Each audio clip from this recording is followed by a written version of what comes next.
இன்றே டவுன்லோட் செய்து உங்கள் ஃபேவரட் ஷோக்களை என்ஜாய் பண்ணுங்க. வைஷ்ணவி அக்கா, நம்ம ஆர்டர் மட்டும் இல்ல, உன்னோட உயிரை காப்பாத்த அவங்க தான் உசிரியே கொடுத்திருக்காங்க. வைஷ்ணவி அக்கா மட்டும் இல்லன்னா உனக்கு உனக்கு ஏதாவது ஒண்ணு ஆயிருக்கும். என்னால நினைச்சு கூட பார்க்க முடியல சேனோ. அந்த பாம்பு வெடிச்சதுல அங்க அடிப்பட்ட வைஷ்ணவி அக்கா முகத்துக்கு பதிலா உன்னோட முகம் தாண்டா எனக்கு வந்துட்டு போகுது.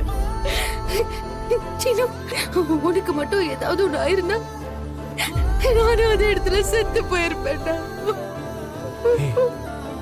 ஏமா இப்படி எல்லாம் பேசுற?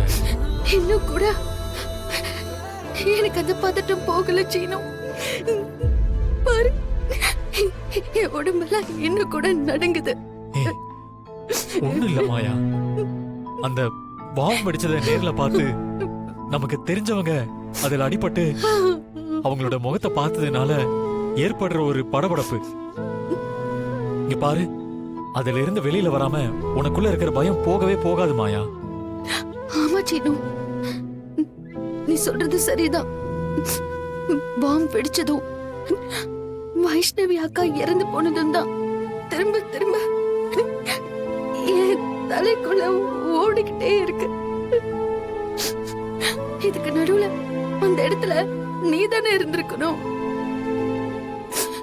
நானும் வைஷ்ணவி அக்காவும் கொஞ்சம் லேட்டா வந்திருந்தா நான் உன்னை எழுந்திருப்பேன்.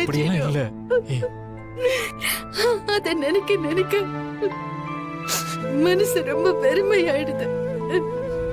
அந்த வைஷ்ணவி அக்கா என்ன பண்ணாங்க? அந்த நல்ல ஒரு ஆத்மாவுக்கு எதுக்காகடா இப்படி ஒரு நிலைமை?